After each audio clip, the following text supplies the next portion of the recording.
Bismillahirrahmanirrahim. Assalamualaikum warahmatullahi wabarakatuh. Alhamdulillahi rabbil alamin. Wabihi nasta'inu ala umuri dunya waddin. Wassalatu wassalamu ala ashrafil anbiya'i wal mursalin. Wa ala alihi wa ashabihi wa man tabi'ahum bi ihsanin ila yaumiddin. Amma ba'du. Kaum muslimin wal muslimat, para permisa dimanapun Anda berada, rahimani wa rahimakumullahu ajma'in, dan juga anak-anakku yang saleh dan salehah, semoga Allah subhanahu wa ta'ala merahmati kita semuanya. Pertama, kita bersyukur kepada Allah subhanahu wa ta'ala. Alhamdulillah, pada kesempatan yang baik ini kita bisa berjumpa kembali dalam acara kisah anak soleh, yang mana kita sampaikan kisah-kisah dari orang-orang yang soleh agar kita bisa mengambil ibrah, mengambil pelajaran dari apa yang kita sampaikan. Maka kita mohon kepada Allah subhanahu wa ta'ala, semoga Allah subhanahu wa ta'ala melimpahkan kepada kita ilmu yang bermanfaat di dunia sampai di akhirat. Amin ya rabbal alamin. Keduanya, salawat dan salam semoga tercurahkan kepada Nabi kita Muhammad SAW, juga kepada keluarganya, kepada para sahabatnya, dan kepada orang-orang yang mengikuti sunnah-sunnah beliau sampai hari kiamat. Kaum muslimin wal muslimat dan juga anak-anak yang saleh dan salehah semuanya, rahimani wa rahimakumullah ajma'in. Alhamdulillah, kemarin kita sampaikan kisah Miqdad radhiyallahu an dan juga kisah-kisah para sahabat yang lain. Insya Allah pada kesempatan yang baik ini kita sampaikan kisah Sa'id bin Amir. Kisah siapa? Sa'id bin Amir. Mungkin ada sebagian yang baru mendengar atau sebagian yang lain yang sudah mendengar berkali-kali siapa Sa'id bin Amir dan bagaimana sepak terjang beliau. Bahwa Sa'id bin Amir adalah salah seorang sahabat Nabi Muhammad SAW yang beliau dikenal sahabat yang tidak pernah absen dalam perang bersama Nabi SAW. Begitu semangatnya untuk mengikuti sunnah Nabi SAW, semangatnya untuk berjuang bersama Nabi SAW, maka sahabat ini yang mulia Sa'id bin Amir berusaha tidak pernah tertinggal dalam peperangan yang diikuti oleh Nabi SAW. Beliau selalu mengikutinya, dan beliau masuk Islam setelah pembebasan Khaybar, di mana sahabat yang muda ini masuk Islam setelah pembebasan Khaybar. Dan beliau, yaitu Sa'id bin Amir, berbaiat, ya, mengikat setia kepada Nabi SAW, menyerahkan hidupnya untuk taat kepada Rasulullah SAW. Jadi menyerahkan kehidupannya dia untuk taat kepada Nabi SAW, mengikat setia kepada Nabi SAW. Maka pantas beliau adalah seseorang yang sangat setia kepada Nabi SAW. Siapa tadi? Sa'id bin Amir, yaitu sahabat yang tidak pernah absen dalam perang bersama Nabi SAW. Itu yang pertama. Yang kedua, tentang Sa'id bin Amir ini adalah beliau adalah seorang sahabat Nabi Muhammad SAW yang dikenal pemilik kebesaran tetapi hidupnya sederhana. Beliau orangnya berjiwa besar, beliau mempunyai kedudukan yang tinggi, tetapi beliau orang yang dikenal sangat sederhana dalam hidupnya.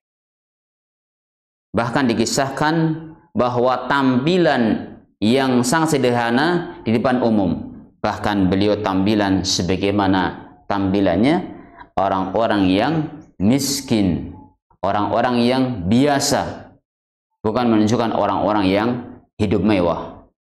Itu siapa? Sa'id bin Amir.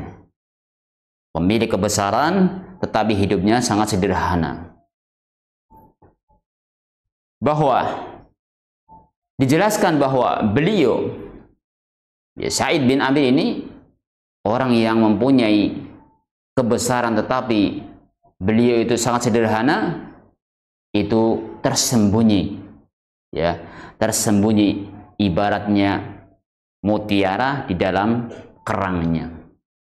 Jadi seperti nampaknya nggak kelihatan, tapi ternyata di dalamnya mutiara. Itulah Sa'id bin Amir. Jadi sosok sahabat Nabi Muhammad SAW yang beliau mempunyai kebesaran meskipun hidupnya sederhana, tetapi hidupnya tetap sederhana. Itulah sosok beliau. Maka berikutnya adalah penting buat kita semuanya, bahwa Sa'id bin Amir adalah sahabat Nabi Muhammad SAW yang dipilih oleh Umar bin Khattab untuk menjadi pemimpin di daerah Syria, di daerah Homs ini, pemimpin di Homs. Di mana ketika Amirul Mukminin Umar bin Khattab radhiyallahu anhu menghentikan Muawiyah radhiyallahu an, di mana saat itu kehidupan di situ kehidupan yang mewah, maka Umar bin Khattab mencari seorang pengganti sebagai pemimpin di daerah Homs ini. Maka setelah Umar bin Khattab memperhatikan masyarakatnya, mencari-cari siapa yang pantas untuk memimpin di daerah Homs ini, maka suatu hari beliau melihat, ya, dan memperhatikan bahwa Sa'id bin Amir inilah yang pantas untuk memimpin di daerah yang saat itu terkenal dengan perdagangan yang hebat, kemudian masyarakatnya makmur, kemudian kemewahan itu muncul. Di situ butuh sosok seorang pemimpin yang zuhud, yang muncul kezuhudannya. Maka beliau Umar bin Khattab punya inisiatif menunjuk Sa'id bin Amir ini. Maka ketika Umar bin Khattab bertemu dengan Sa'id bin Amir ini, menyampaikan kepada Sa'id bahwa beliau ini Anda akan kami jadikan sebagai pemimpin di daerah Homs ini. Maka Sa'id berkata kepada Umar bin Khattab, "Wahai Amirul Mukminin, janganlah engkau menjerumuskan diriku ke dalam fitnah." Jadi ketika dia akan dijadikan seorang pemimpin, harus sebagai gubernur di daerah tersebut, jadikan tokoh pemimpin, bukannya dia menerima langsung, tapi beliau malah menyampaikan, "Wahai Amirul Mukminin, apakah engkau akan menjerumuskanku ke dalam fitnah?" Karena godaan yang begitu dahsyat, kemakmuran yang begitu dahsyat, kemewahan yang begitu muncul, maka ini akan menggoda Sa'id bin Amir ini. Maka beliau menyampaikan kepada Amirul Mukminin Umar bin Khattab, "Apakah engkau akan menjerumuskan aku ke dalam kebinasaan, ke dalam fitnah?" Apa kata Umar? Ketika mendengar ucapan dari Sa'id bin Amir ini, Umar spontan langsung mengatakan, "Tidak, demi Allah, aku tidak akan membiarkan dirimu menolak. Demi Allah, aku tidak akan membiarkan dirimu menolak." Menolak apa? Menolak jabatan ini. Artinya kamu harus jadi seorang pemimpin di daerah Homs ini. Maka beliau menyampaikan kata-kata yang mengingatkan kepada mereka, termasuk pada Sa'id bin Amir ini. "Apakah kalian hendak membebankan amanah dan khilafah di atas pundakku, lalu kalian meninggalkan diriku begitu saja?" Nah, ditantang oleh Umar bin Khattab, "Apakah kamu akan membebankan amanah dan khilafah di pundakku ini, sementara engkau meninggalkan begitu saja?" Maka Umar ingin berbagi, mengangkat seorang sebagai pemimpin. Akhirnya setelah dipertimbangkan dari berbagai sisi, ternyata Sa'id bin Amir ini menjadi seorang pemimpin di daerah Homs ini. Maka setelah beliau menjadi pemimpin di situ, akhirnya datanglah ya Sa'id bin Amir bersama istrinya. Alhamdulillah waktu itu kebetulan pas baru menikah. Itu bulan madu, baru menikah dengan istrinya yang cantik jelita. Istrinya yang cantik jelita dikisahkan bahwa beliau adalah seorang yang cantik jelita sejak mudanya. Menikahlah sama beliau, sama Sa'id. Kemudian Sa'id bin Amir ini mengajak istrinya ke daerah Homs dan hidup bersama beliau di daerah tersebut. Kemudian selang beberapa lama sudah hidup di daerah situ, ya setelah mapan suami istri yang baru menikah, maka istri ingin memanfaatkan jatah dari Umar sebagai istri untuk beli baju. Jadi Sa'id bin Amir ini dapat jatah dari Umar bin Khattab sebagai pemimpin di situ, dapat gaji. Nah, istrinya ini ingin memanfaatkan jatah dari Umar sebagai istri untuk beli baju, peralatan rumah, dan lain-lain. Kemudian sisanya disimpan. Wah, karena dapat gaji. Nah, akhirnya ayo kita gunakan aja, dimanfaatkan untuk beli peralatan ya. Ini biasa kalau secara umum, kalau wanita itu kan pinginnya perabotan rumah tangga dicukupi, bajunya yang bagus, kendaraannya yang bagus, pokoknya ingin serba bagus. Kalau belanja juga belanja yang serba kecukupan ini. Secara umum wanita inginnya ya seperti itu. Nah, ini istri Sa'id bin Amir ini demikian, ingin dicukupi semuanya. Kemudian terjadilah obrolan antara Sa'id bin Amir dan istrinya. Akhirnya ketika terjadi obrolan, maka Sa'id memberikan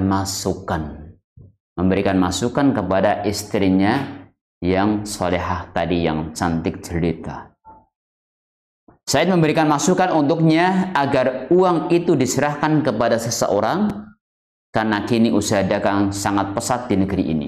Wah, bagaimana kalau uang ini kita serahkan aja kepada seseorang, karena ini usaha yang lagi pesat-pesatnya, untuk usaha serba mudah. Maka kita serahkan aja uang ini kepada seseorang biar lebih berkembang. Nah, itu tidak usah untuk yang lain-lain. Ini masukan daripada Sa'id bin Amir biar berkembang hartanya. Terus istrinya tanya, terus bagaimana kalau rugi nanti? Kalau rugi, ya Sa'id menjawab, aku akan menetapkan jaminan atas dirinya. Aku akan menetapkan jaminan atas dirinya. Jadi kalau udah tanggung saya. Kalau rugi. Nah, artinya betul, harta itu ya tadi diserahkan kepada, dan sama Sa'id akhirnya untuk membeli keperluan hidup dari jenis yang bersahaja, dan sisanya diberikan kepada fakir miskin. Subhanallah. Jadi harta tadi yang banyak, yang katanya untuk modal, ternyata diambil untuk beli kebutuhan rumah tangga yang cukup, kemudian sisanya diberikan kepada fakir miskin. Sama Sa'id bin Amir ini. Kemudian setelah dikasihkan, jadi bukan untuk modal, bukan dikembalikan untuk modal tadi. Ternyata modalnya adalah diberikan kepada fakir miskin, kemudian biar berkembang nanti di akhirat. Akhirnya hari demi hari istrinya juga bertanya tentang bagaimana keuntungannya. Ya, cara kita, Mas, mana untungnya, Mas? Mana bagi hasilnya, Mas? Itu kalau kita, ya istri biasa tanya kan, mana kemarin modalnya kan dikasihkan, mana bagi hasilnya kapan dibagi? Ya, tenang aja lah, pokoknya lancar usahanya. Said menyampaikan kalau usahanya lancar dan terus berkembang. Ya jelas ya, namanya orang udah infak kan terus berkembang dan lancar. Itu jawaban Said, perdagangan lancar dan terus bertambah. Masya Allah ya. Ini jawaban Said bin Amir kepada istrinya. Kemudian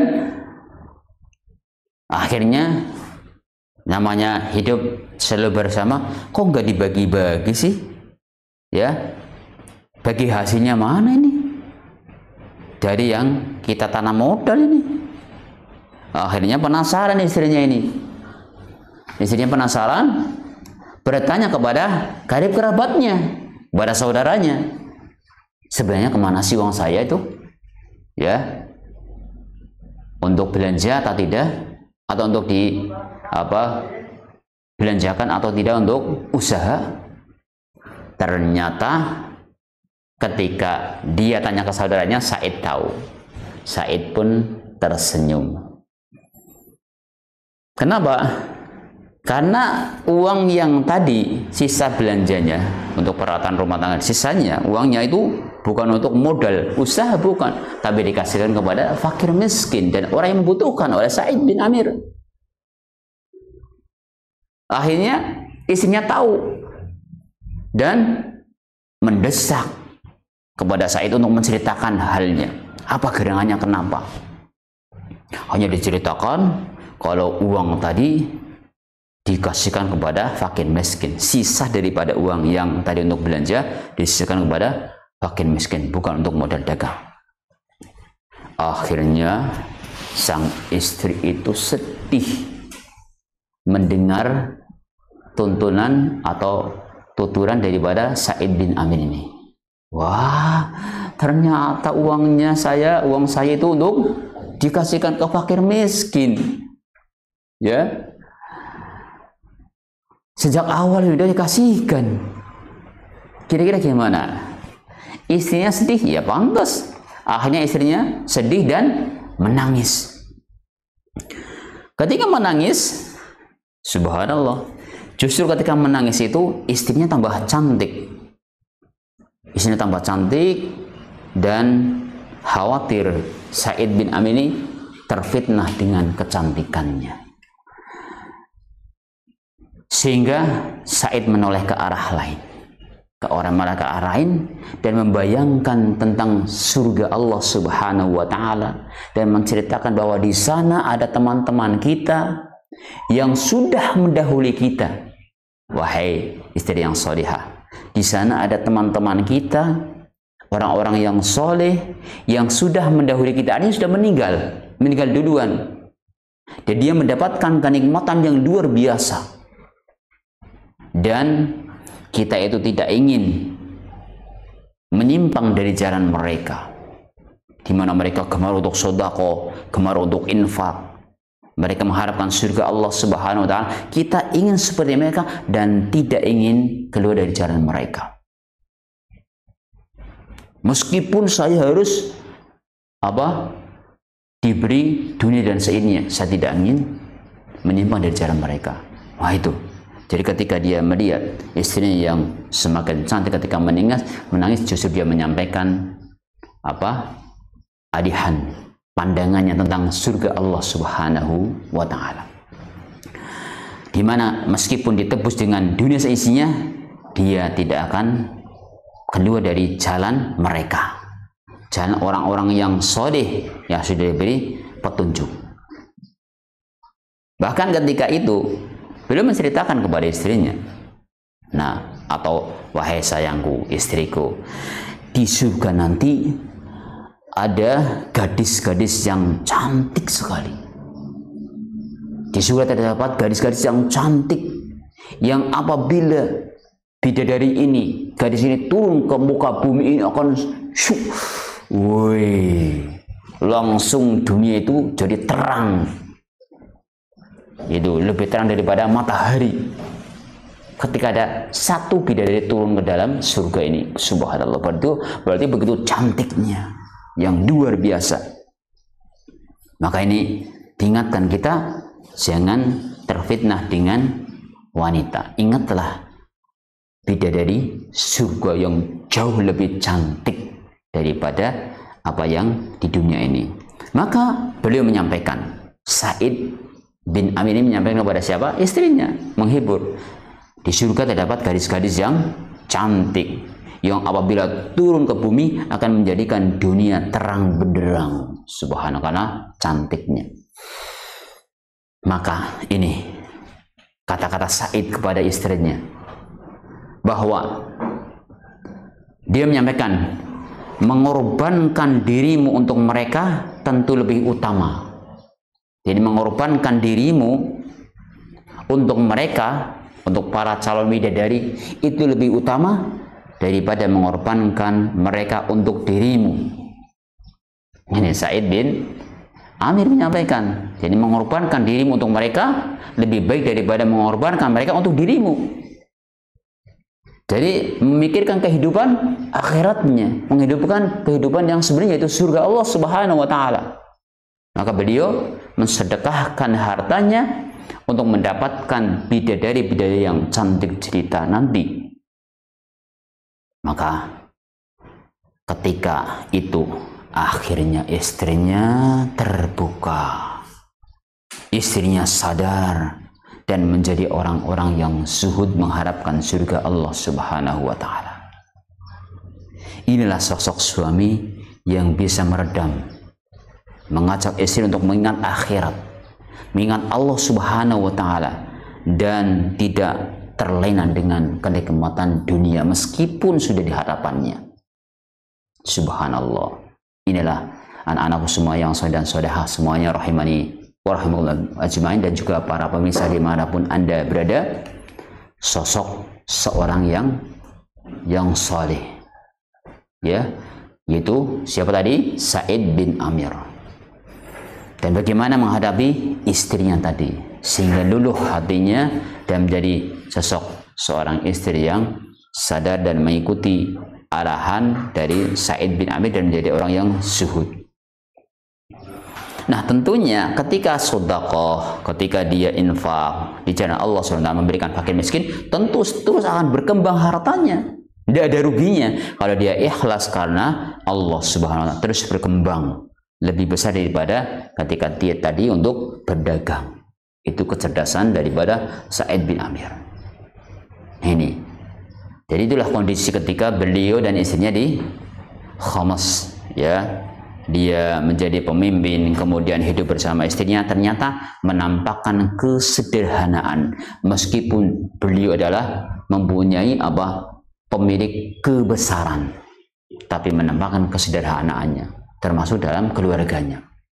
Subhanallah, luar biasa. Sehingga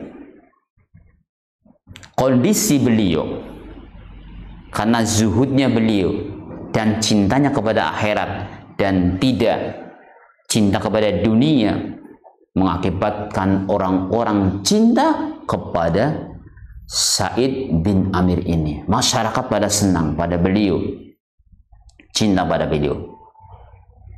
Maka suatu hari Umar keliling di daerah Khomas ini dan mendapati Sa'id dituduh. Ya, namanya orang tadi secara umum orang cinta pada beliau, kepada saya. Tapi namanya orang, nggak semuanya cinta toh. Ada yang nggak suka lah. Biasa dalam kehidupan bermasyarakat, ada yang suka, ada yang tidak suka. Pemimpin pun ada yang suka, ada yang tidak suka. Ada yang suka sama pemimpin itu, ada yang tidak. Nah, secara umum masyarakat di situ, di Homs, jadi di daerah Syria ini, cinta kepada Sa'id bin Amir. Cinta kepada Sa'id bin Amir. Namun tetap aja ada orang yang tidak suka. kepada Amir, kepada Sa'id bin Amir ini. Maka Umar pun bertanya, penasaran kepada mereka. Ketika beliau datang, ada sekumpulan orang-orang, kemudian ditanya kepada mereka, ditanya oleh Umar tentang bagaimana pendapat Anda tentang Sa'id bin Amir ini. Apakah dia orang yang baik atau tidak? Kalau firasat Umar bin Khattab, jelas dia orang yang baik. Orang yang baik, orang yang amanah, dan orang yang menjaga hak Allah SWT dan hak manusia. Tapi apa kata mereka? Kumpulan orang yang tadi didatangi oleh Umar bin Khattab, dia menyampaikan 4 keluhannya. Pertama, katanya, yang namanya Sa'id bin Amir itu, Pak, secara ini, ia tidak keluar untuk menemui kami hingga siang hari. Oh, ya, ia siapa tadi? Sa'id bin Amir tidak keluar, ya, untuk menemui kami hingga siang hari. Jadi ketemunya baru siang hari, baru ketemu kami, kata mereka. Oh iya. Terus apa lagi? Ya, terus apa lagi? Kalau dia tidak menemui kalian kecuali siang hari, terus apa lagi? Yang kedua, ia tidak mau melayani orang pada malam hari. Keluhan kedua, bahwa Sa'id bin Amir tidak mau melayani orang pada malam hari.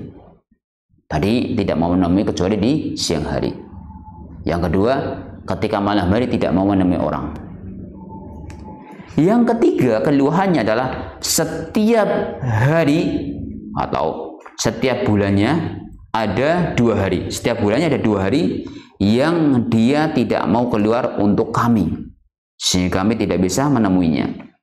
Setiap bulannya ada 2 hari yang dia tidak mau keluar untuk kami, sehingga kami tidak bisa menemuinya.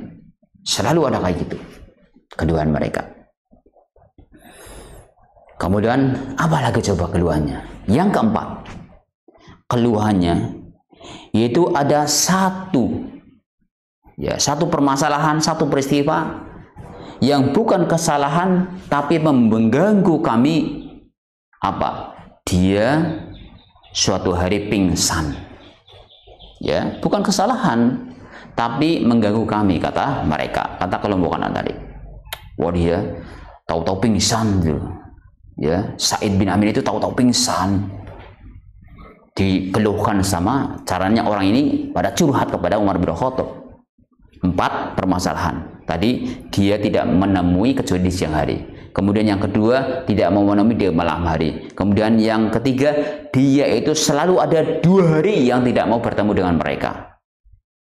Ya, tidak mau keluar sehingga dia tidak ketemu. Kemudian dia pernah pingsan, atau suatu hari dia pingsan walaupun bukan kesalahan, kata mereka. Akhirnya ketika mendengar keluhan ini, Umar pun tabayun. Ini harusnya kayak gitu, pemimpin ketika mendengarkan dari masyarakatnya bagaimana, jangan langsung menuduh, pon jangan. Tapi ditanya dulu, apa betul kamu seperti ini? Apa betul kamu seperti ini? Apa betul kamu seperti ini? Maka Umar pun menyampaikan kepada siapa? Sa'id bin Amir. Apakah betul kamu itu seperti ini, wahai Sa'id? Kamu tidak menemui mereka kecuali setelah menjelang siang hari. Maka kata Sa'id.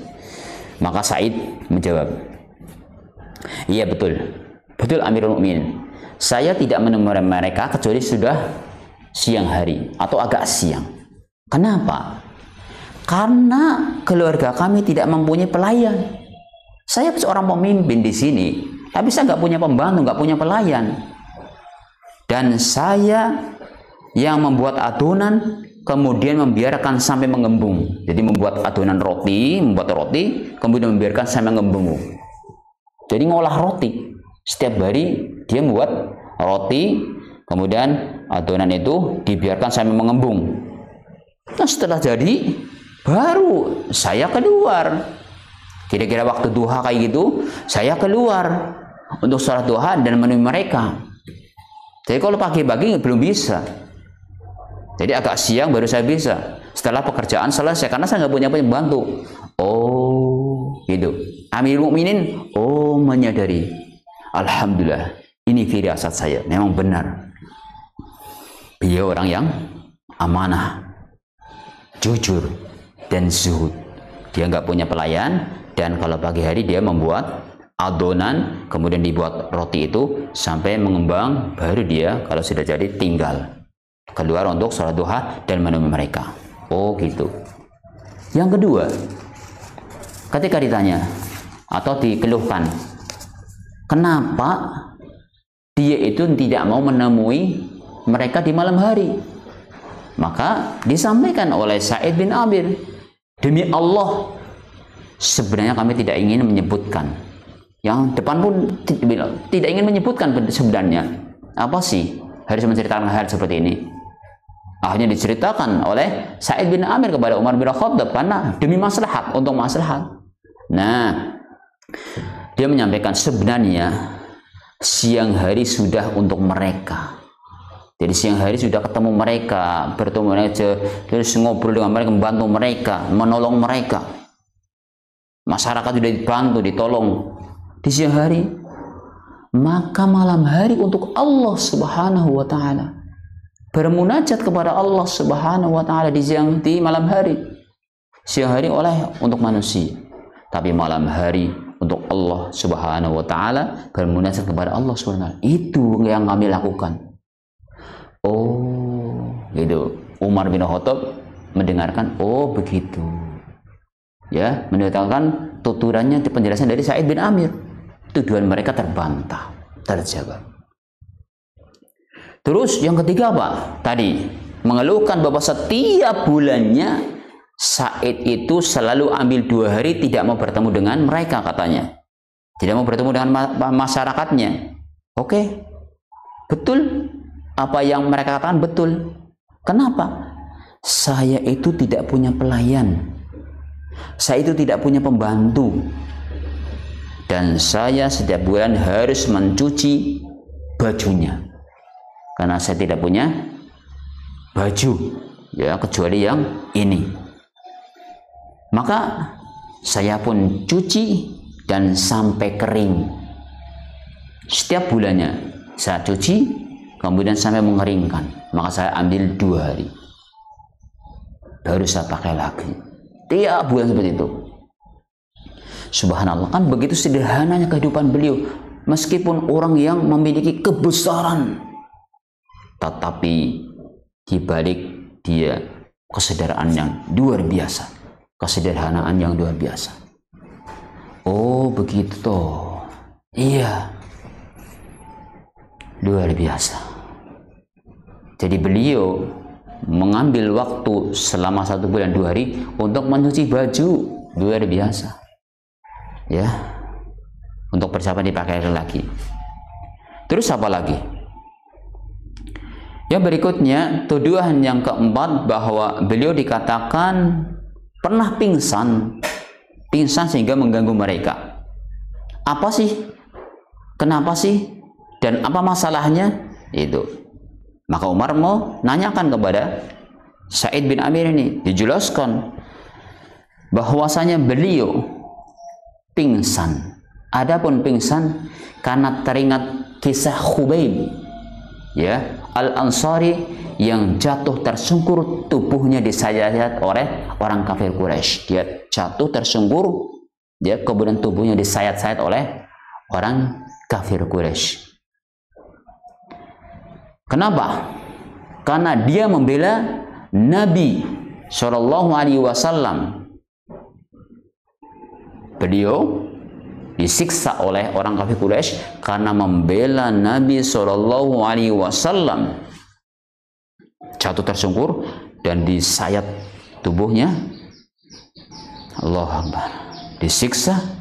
Ketika saat itu diberi tawaran oleh orang kafir Quraisy, wahai Khubayb, maukah kondisi ini kami gantikan dengan Muhammad dan kamu sehat walafiat? Apa kata beliau? Demi Allah, aku tidak akan tinggal dalam keselamatan dan kesenangan dunia bersama anak dan istriku sementara Rasulullah Shallallahu Alaihi Wasallam ditimpa bencana. Walaupun hanya tusukan duri sekalipun, dia tidak rela. Dia tidak ingin hidup bahagia, senang bersama anak dan istri kalau Nabi Shallallahu Alaihi Wasallam itu terkena bencana atau mendapatkan siksaan, meskipun hanya tusukan duri sekalipun, dia nggak rela. Makanya nggak mau. Biarlah saya yang disiksa. Nabi jangan. Sampai ketika melihat dan mendengar kondisi itu, maka Sa'id bin Amir itu pingsan. Luar biasa bagaimana pembelaan Khubayb, pembelaan Khubayb Al-Ansari terhadap Nabi Shallallahu Alaihi Wasallam. Padahal waktu itu dia masih musyrik. Itu Sa'id bin Amir katanya. Luar biasa. Berarti begitu tinggi pembelaan kepada Nabi Shallallahu Alaihi Wasallam. Bagaimana dengan kita? Maka beliau langsung pingsan, mengingat kisah bagaimana Khubayb Al-Ansari tadi dikasih tawaran. Kalau kita bagaimana coba? Lagi disiksa di sini ini udah digantikan ini saja, ya. Ini bisa saja berubah. Nah, tapi Khubayb Al-Ansari itu tidak. Makanya yang ini menjadikan Sa'id bin Amir ini pingsan mengingat kisah tersebut. Allahu Akbar. Ini masalahnya wahai Amirul Mukminin. Dikisahkan, diceritakan kepada beliau tentang kondisi apa yang dikeluhkan oleh masyarakatnya dan apa yang terjadi sebenarnya. Begitu. Jadi bukan karena apa-apa, tapi karena saya mengingat kondisi demikian. Dan begitulah perjuangan sahabat. Ya, walau dia sudah berusaha menjadi orang yang baik, tapi tetap ada orang yang misal menilai kurang baik ada. Itu biasa. Seorang pimpinan itu siap dicela, siap diomong orang, siap mendapatkan berbagai macam penilaian. Itu seorang pimpinan. Nah, Sa'id bin Amir ini yang sudah berusaha baik, itu pun masih mendapatkan omongan dari banyak orang. Maka istilah adalah istilah pepatah Arab mengatakan, ridhun nas hoyatun la yudrak. Ridho manusia adalah keriduan yang tidak akan mungkin bisa didapat. Kalau semuanya ridho, semuanya berat. Waridullah hoyatun la yudrak. Tapi ridho Allah adalah keriduan yang jangan sampai ditinggalkan. Carilah ridho Allah Subhanahu wa Ta'ala. Akhirnya ketika mendengar tuturan dari 4 permasalahan yang dikeluhkan oleh masyarakat dan dijawab langsung oleh Sa'id bin Amir, Umar pun terharu. Masya Allah, Alhamdulillah. Ternyata firasat beliau, firasat Umar bin Khattab benar. Lalu beliau merangkul merangkul siapa? Sa'id bin Amir, dan mencium keningnya. Subhanallah, Alhamdulillah. Ternyata memang beliau adalah orang-orang yang baik. Beliau adalah orang yang baik, yang luar biasa, yang terkenal dengan kesuhudannya dan cintanya kepada Allah Subhanahu wa Ta'ala, dan tidak mementingkan dunia.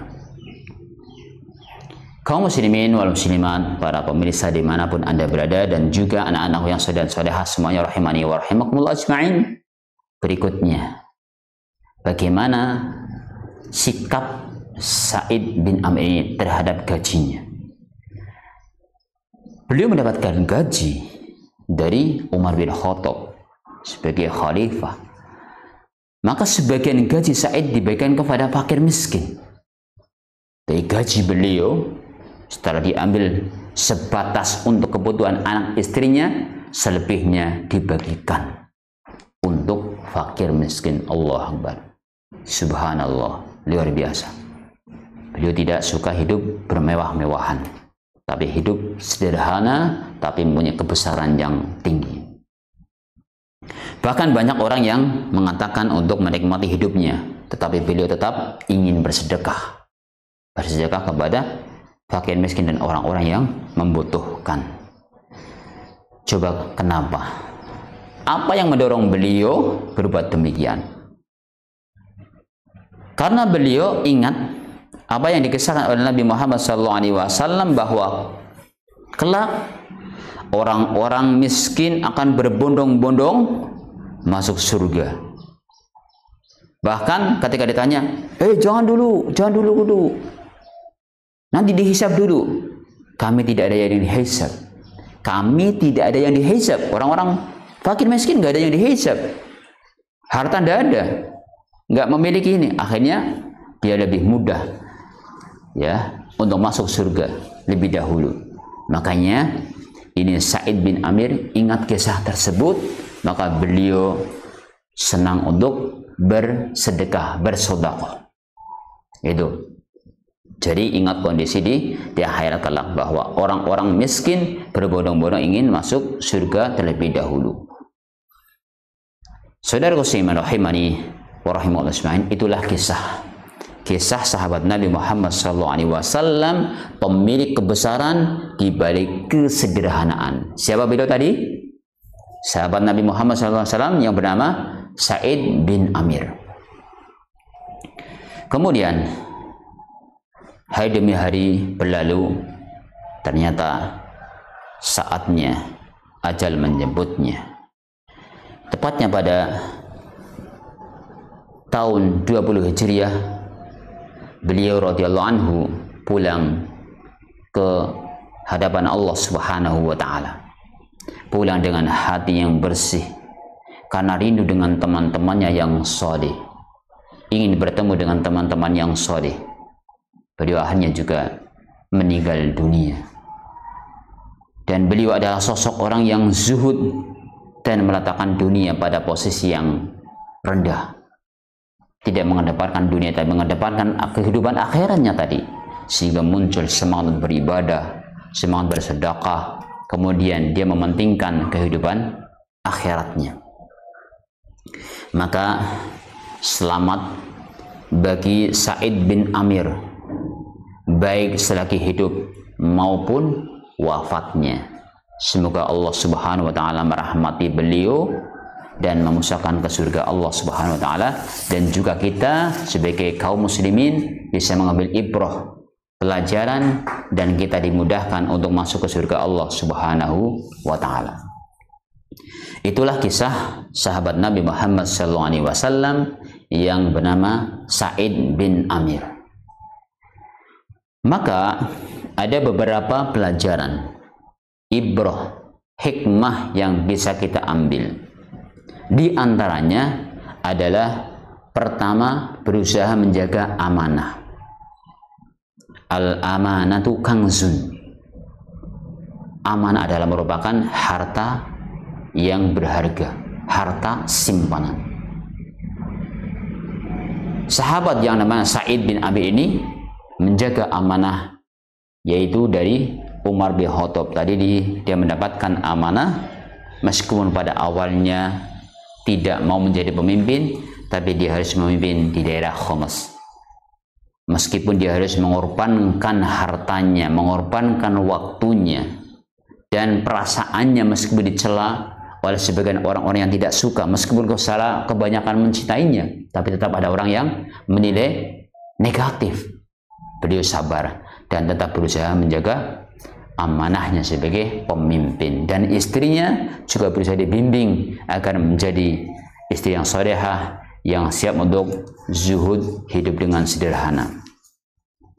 Yang kedua adalah pelajaran yang diambil dari beliau adalah tidak mudah terlena dengan kemegahan dunia. Meskipun ada kesempatan tadi, yaitu Sa'id bin Amir ada kesempatan untuk hidup bermewah, tapi dia tetap menjaga diri. Tapi tetap beliau mempunyai kebesaran yang tinggi. Yang ketiga di antaranya adalah pentingnya zuhud, artinya mementingkan kehidupan akhirat dalam hidupnya, dan dia tidak ambis terhadap dunia. Itulah hakikat daripada zuhud. Yang keempat, ketahuilah bahwasanya orang yang baik insya Allah tetap terjaga. Dimanapun kalau memang dasarnya baik, akan dia muncul suatu saat, akan ketahuan kebaikannya di masyarakat. Dari ketika kita baik, insya Allah akan baik pula. Bagai mutiara yang di dalam kerangnya, ya akan nampaklah mutiara akan bermanfaat dan akan ketahuan mutiaranya. Maka jangan kecil hati ketika kita punya kebaikan, orang baik insya Allah akan baik. Tapi sebaliknya, orang yang jelek, nyun sewu, ya bangkai, meskipun ditutup-tutupi akan ketahuan.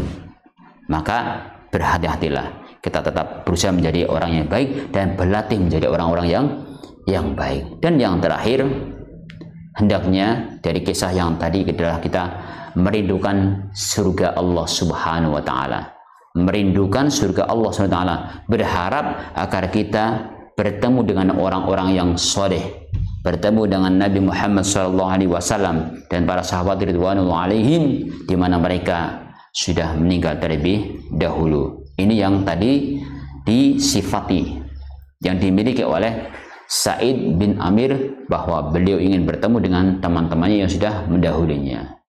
Inilah pelajaran yang bisa kita ambil dari kisah sahabat yang bernama Sa'id bin Amir radhiyallahu anhu. Semoga Allah Subhanahu wa Ta'ala menganugerahkan kepada kita ilmu yang bermanfaat di dunia sampai di akhirat.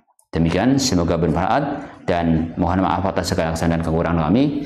Kita tutup dengan doa kafaratul majlis. Subhanakallahumma wa bihamdika asyhadu an la ilaha illa anta astaghfiruka wa atubu ilaik. Assalamualaikum warahmatullahi wabarakatuh.